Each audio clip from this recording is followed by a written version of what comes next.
अस्सलाम वालेकुम। आज की इस वीडियो में हम बात करेंगे एक पेशेंट की सक्सेस स्टोरी के बारे में। ये पेशेंट ऐसे पेशेंट थे कि जिनकी शादी को कई साल हो गए थे, 2 साल से ज़्यादा हो गए थे और इनकी वाइफ जो थी वो कंसीव नहीं हो पा रही थी। इन्होंने अपना सीमेन एनालिसिस कराया हुआ था और इनका ट्रीटमेंट किसी दूसरी जगह से पिछले 7-8 महीनों से चल रहा था, लेकिन इनको ओलिगोस्पर्मिया था और स्पर्म काउंट जो है बहुत ही ग्रेजुअली इंक्रीज़ हो रहे थे। स्पर्म काउंट बढ़ नहीं रहे थे इनके, बहुत ही धीरे धीरे स्पर्म काउंट इनके बढ़ रहे थे।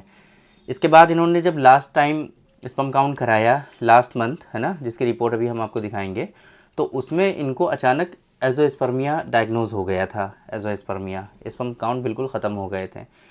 फिर ये बहुत परेशान हुए और कहीं से इनको हमारे बारे में पता चला, हमारे सेंटर पर तशरीफ़ लाए, अपनी सारी बातें बताई, हमने प्रॉपर हिस्ट्री ली इनकी और उसके बाद हमने इनका स्ट्रक्चर का एवेल्युएशन कराया, है ना, यूएसजी स्क्रोटम कराया, तो उसमें भी थोड़ा माइनर इशू जो है हमको देखने को मिला। उसके अकॉर्डिंग हमने इनको 1 महीने के लिए ट्रीटमेंट रिकमेंड किया और उसके बाद इन्होंने सीमेन एनालिसिस कराया है और वो उनकी जो रिपोर्ट है वो ऑलमोस्ट नॉर्मल आ गई है। थोड़ा सा उसमें एक इशू है, लेकिन उसके बावजूद उनकी वाइफ अल्हम्दुलिल्लाह कंसीव हो गई हैं।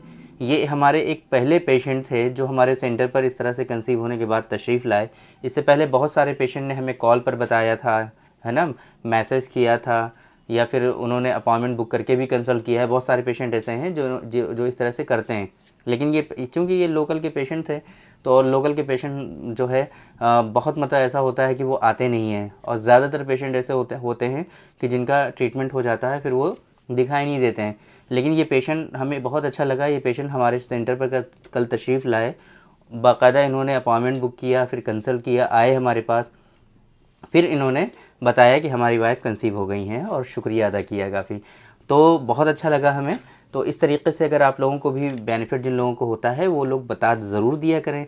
फिर हमने इनसे इजाज़त भी ले ली थी कि हम आपके बारे में वीडियो बनाएंगे और आपकी रिपोर्ट्स हम दिखाएंगे, तो नाम हाइड करके हम इनकी रिपोर्ट्स अभी आपको दिखाएंगे। तो इनके बारे में आपको पता चल गया कि इनकी शादी को 2 साल से ज़्यादा हो गए थे।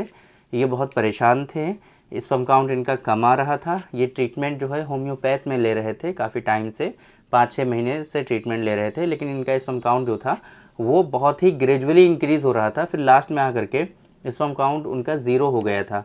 आप ये रिपोर्ट देखिए। इस रिपोर्ट में जिस तरीके से इन्होंने ये रिपोर्ट कराई थी, ये रिपोर्ट इन्होंने कराई है लास्ट मंथ 5 तारीख को, फरवरी 5 को कराई थी इन्होंने।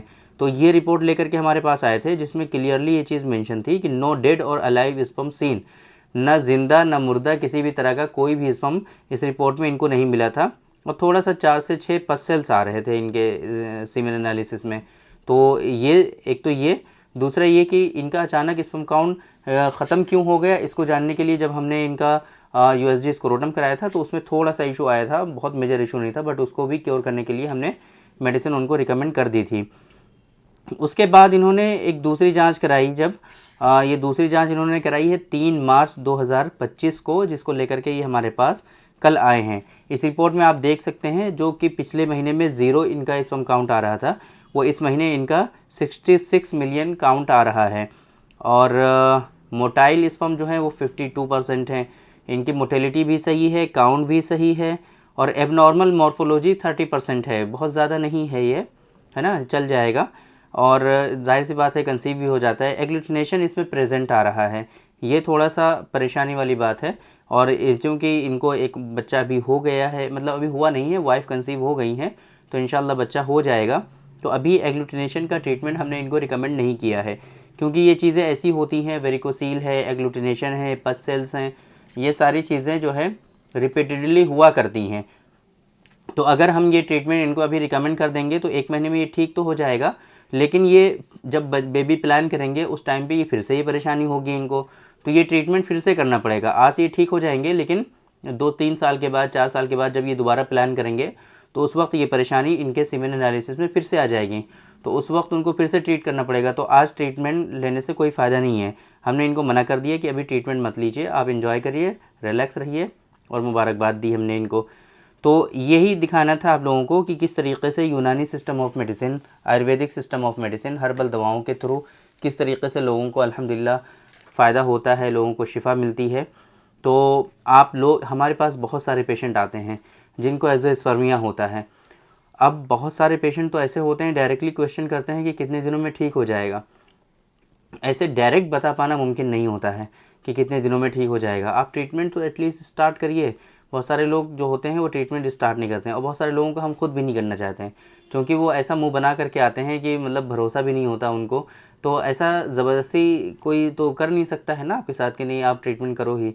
तो बहुत सारे लोगों को हम खुद ही कहते हैं कि प्रॉपर इवैल्यूएशन करा लीजिए, प्रॉपर इन्वेस्टिगेशन करा लीजिए, हमें पूरी कंफर्म डायग्नोसिस पता चल जाएगी, उसके बाद हम आपको ट्रीटमेंट देंगे।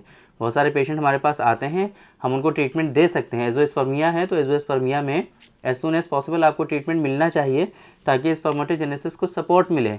बट उनका चेहरा देख करके हम उनको वापस कर देते हैं कि आप ये सारी इन्वेस्टिगेशन करा करके आइए, तब हमसे ट्रीटमेंट करिए। क्योंकि जब तक डायग्नोसिस कंफर्म नहीं होगी, क्योंकि वो तो हम आज ट्रीटमेंट देंगे तो आज से ही वो अपना टाइम काउंट करना शुरू कर देंगे कि आपके यहाँ से ट्रीटमेंट लेते हुए इतना टाइम हो गया है ना। लेकिन परेशानी क्या है, वो इन्वेस्टिगेशन जल्दी कराते नहीं हैं। जो इन्वेस्टिगेशन रिक्वायर्ड हैं वो कराएंगे नहीं, कहेंगे भाई ट्रीटमेंट तो चल ही रहा है, इन्वेस्टिगेशन की क्या ज़रूरत है। लेकिन इन्वेस्टिगेशन की ज़रूरत होती है तभी हम कराते हैं, अदरवाइज़ तो हम कराते ही नहीं हैं।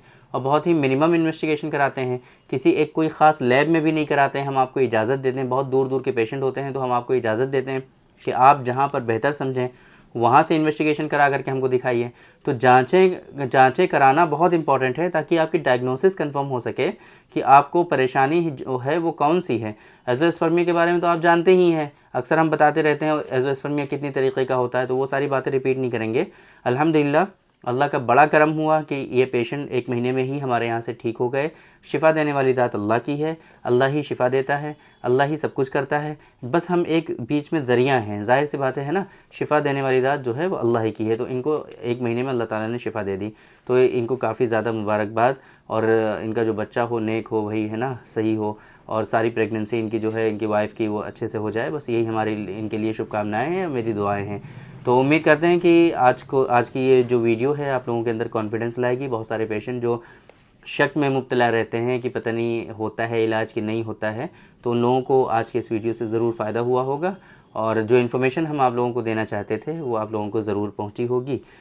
तो थैंक यू वेरी मच, बहुत बहुत शुक्रिया आपका। आज के इस वीडियो में इतना ही। इंशाअल्लाह कल फिर मुलाकात होगी आपसे एक दूसरे वीडियो में, हम डिस्कस करेंगे आपसे एक दूसरे टॉपिक पर। तब तक के लिए आप हमें इजाज़त दीजिए। अस्सलाम वालेकुम।